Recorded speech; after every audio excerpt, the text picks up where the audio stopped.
Hello everyone, welcome to round one, and John, I think this hand's pretty keepable. Sure. It's got a 2-drop, Mm-hmm. it's got a combat trick. Yeah, seems fine to me. Guess we'll lead off with planes, because if we draw a lieutenant, we want to play that one. Correct, yeah. Since we have 2 lieutenants in the deck, we definitely want to have the option of playing the lieutenant on 2 if we draw it. Ew. I hate that card. Suppression Bonds deals with it, though. So. That's awkward. Yeah. Still run this out, I guess. Yep.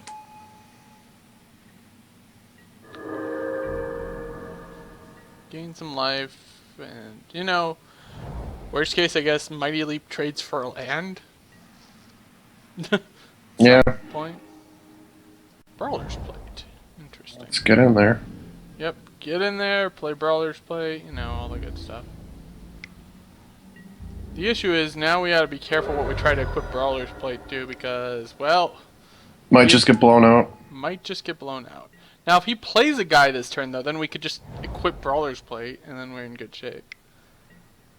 Yeah, so, like, now we get to play... Now we get to equip Brawler's Plate, and he's like, oh. Well, I guess he still has the ability to block and then blow out the guy. Oh. I think maybe we just kill this guy instead. No, let's suit it up. Because we can kill it next turn. Right, we can kill it next turn before he can block. That's right. So, yeah. Smash... Because he won't block here, so he'll take 4. And then what is he going to do? Discard 2 lands? By playing another land? Right. Play a mountain and then discard 2 lands?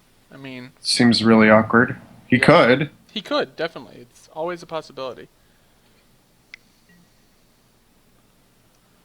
Or he'll just play a 1-3. And not have any mana?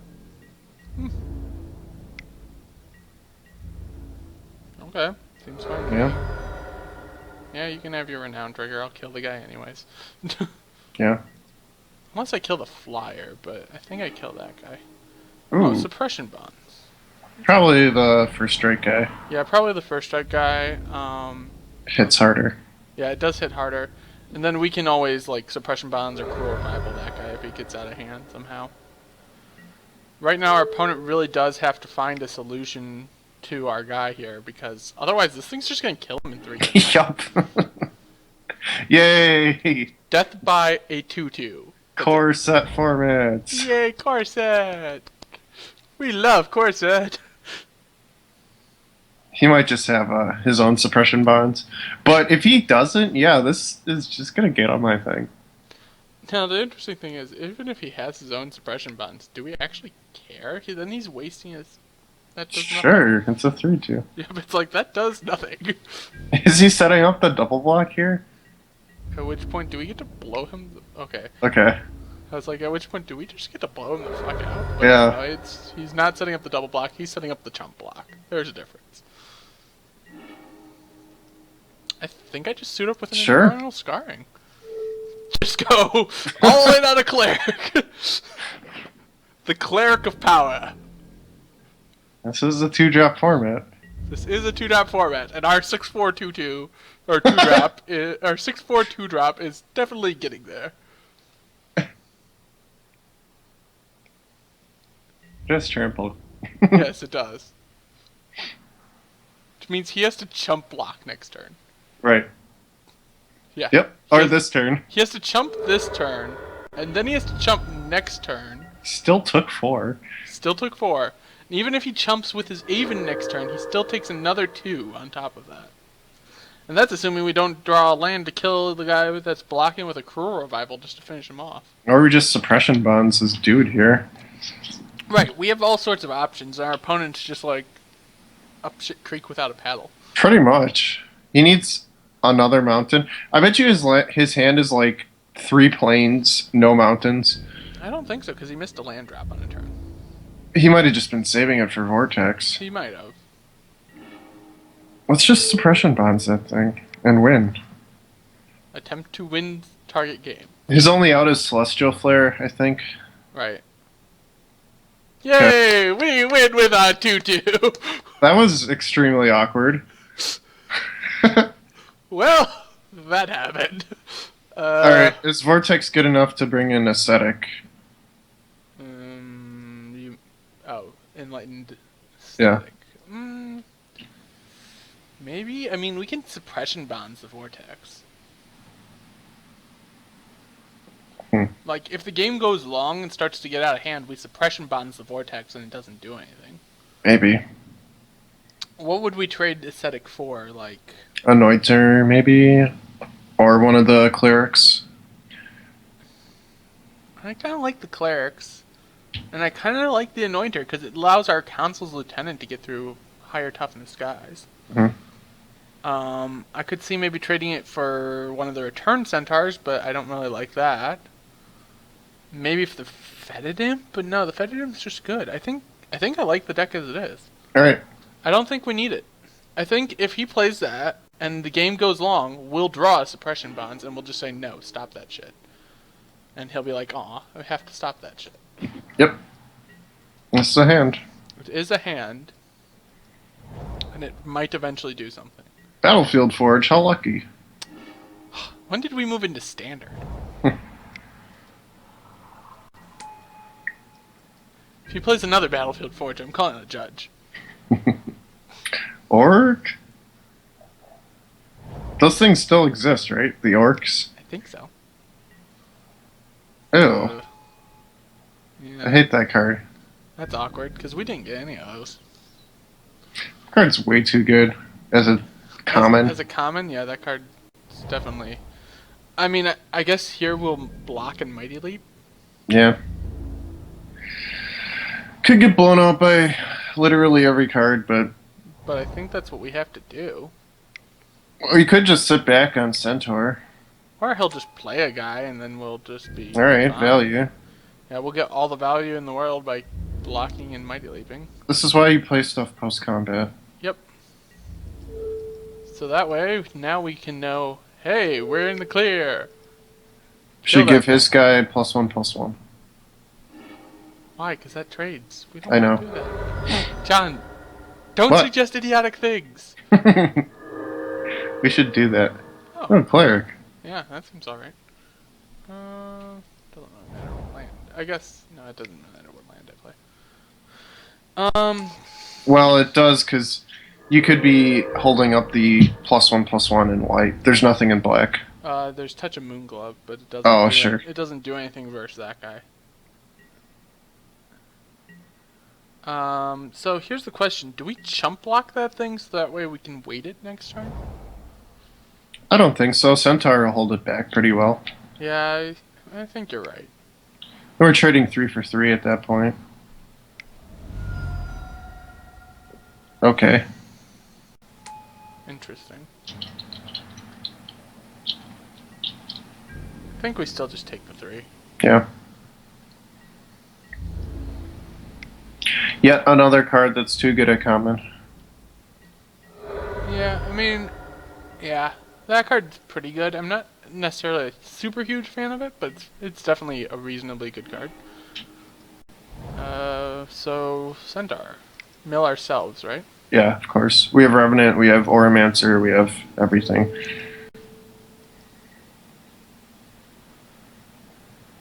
Probably mill all of those. Yep. Stalwart and the Revenant. Yep. Goodbye, Revenant. But yeah, Return Centaur keeps his guy off of us. Unless he has a pump spell, at which point... The only reason he'll attack is if he has a pump effect. Right? Yeah. So, if he attacks, then we don't block. No, we could block still. I suppose. Okay. If he's gonna do stuff before combat again. Yeah, I don't mind. Now I don't mind just kind of being like, whatever. Alright. Cool. Suppression bond. It's quite good. I think we just wait this sergeant here. Thoughts? I don't mind it. Could put it on the 3/3 also. On this one? Yeah. I don't know which is better. Kill a guy or shrink a guy? Kill a guy is better if we draw Oromancer. Right, and since we have 2 Oromancers to draw, I think kill the guy is the option. Yeah.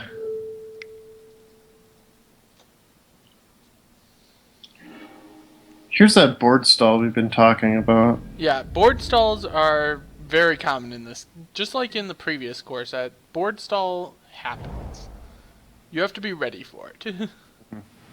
If you're not, you're just going to feel very sad with yourself because you're going to get into a board stall. It's just gonna fucking happen. There's nothing you can do about it. That's why I like cards like Sigil of whatever it's called. Yeah, Sigil of Valor? Yeah, Sigil of Valor. That one's extremely good in this. Yep. People are disclaiming that before the set came out, and I made some comments on forums like, guys, this is a board stall format. I think I go Consul's Lieutenant here. Yeah. Because that card will then be able to attack into everything. If you suit it up, or even... The only issue is his Crowan Sergeant there, but...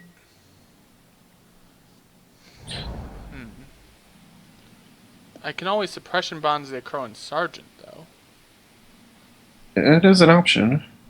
And then the Consul's Lieutenant will get through because we can pump it with the Anointer when he blocks. Yeah. If he's forgetting about the Anointer, maybe. It has happened. It has happened. Even in our testing for GP Detroit, it happened. People just forget about it. Forget about it. Forget about it. No one cares. It's just a 1/1. It has no abilities. I think that's what we do here. Do I throw an Infernal Scarring? Or no, we're gonna. You can maybe put it on the Centaur. Yeah, so we'll Suppression Bonds this guy. Throw Infernal Scarring on the Centaur and swing with both? Yeah, sounds like a plan. I like it better on the Centaur in case he had the 2 damage spell here. Right. He went full, so. If in case he had Fiery Impulse, you're saying? Yeah, Fire Impulse. Makes sense. Because it's stronger on the Lieutenant a priori, but. Oh, what the bloody hell is this? White X spell. Oh, Ravaging Blaze. Why didn't he do that in response? Yeah, why do you let us draw a card? I don't know. Our opponent's a very kind player. Guess we still get in there. Yep. I guess I should have attacked with the Cleric, too. Yeah. Can pump this, anyways. Right. Yeah, Ravaging Blaze was about the only thing that got us there for that Centaur. And he should have made it so that way we were drawing this land next turn, but he opted to let our Infernal Scarring resolve. I don't know. I have to question our opponent's sanity, unfortunately, but I think it's just new to Moto, probably. Maybe, yeah. Sometimes that happens, especially when you're new to Moto, you don't remember to do your triggers at the right time, stuff like that. Ew. So he's going to grab our Cleric and beat us in the face with it. That is 7. Yeah, so he's going to hit us for 7, put us to 11. It's not the end of the world. It's kind of the end of the world. Is it? Is it really, John? 7 is like a lot. It is a lot. Puts us to 11. We're still above 10, though. Plus, that's a card. This. That is a card. So, should we get in there? That is the question. Do we get in there? I shouldn't have played that land. I didn't need to play it. Nope. I think we can probably get in there. Yeah, with both of these guys. Probably with both, yeah. Trading 6 for 5. Yep. Seems fine. Especially since that's a 3-turn clock on both sides. 3 for us. Oh. Pump? Kill your guy? Well, that made it a lot better attack. Right? Okay. So, yeah, people do forget about the Anointer. Yep. I don't think that was an optimal play. But... Yeah, I feel like that could have been done a little more efficiently there. Depending on what he has, maybe it makes sense. I don't know.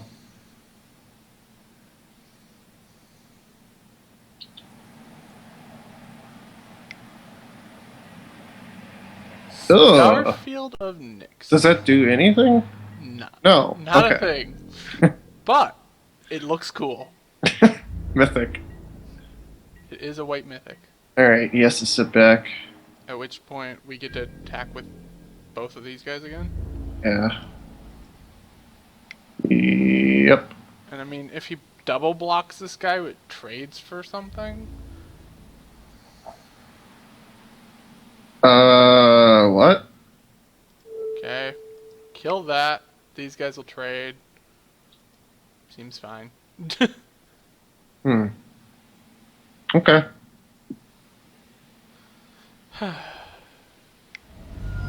Ah, Titan strength. Okay, I guess that makes some sense. So our guy ends up dying there, and we trade on the ground. Yep. Well, all right. We traded our guy for Titan strength. Pretty much.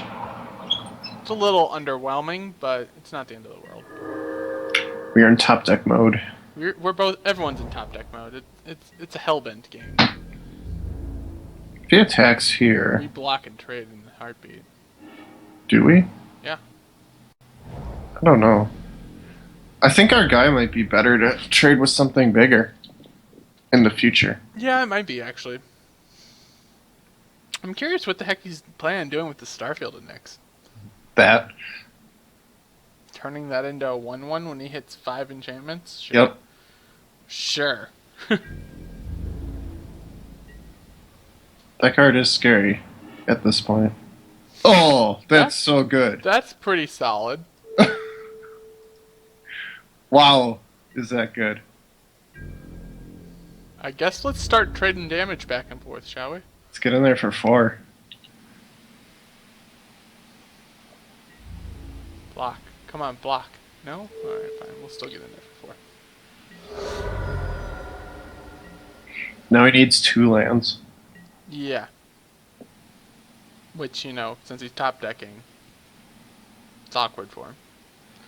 Now, he could just use a land to kill that, and then our guys would have to just sit against each other, except ours gains Death Touch. So, Yeah.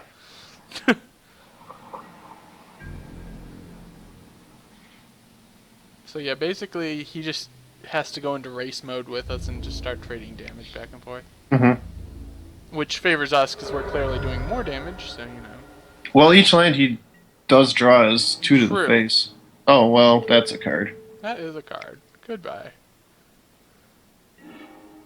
I think we attack with both. Why? I don't know. I mean, it's the same net damage. Celestial Flare is Sure. the reason. That makes sense. Yeah, it's the same net damage, just this way it plays around Celestial Flare. So I like that. These things go through my mind, and I'm not sure why they're correct. It's like my subconscious. Yeah, well, that happens to me a lot. I'm like, I just suddenly do something, and then I'm like, why did I do that? And then suddenly something happens. I'm like, oh, that's why I did that. Yay! Wait a second. Was I even thinking when I did that? Maybe, No. maybe not. Who knows? Brain just does what the brain wants to do. Mm-hmm. All right. Well, thanks for watching. We'll see you all in round 2.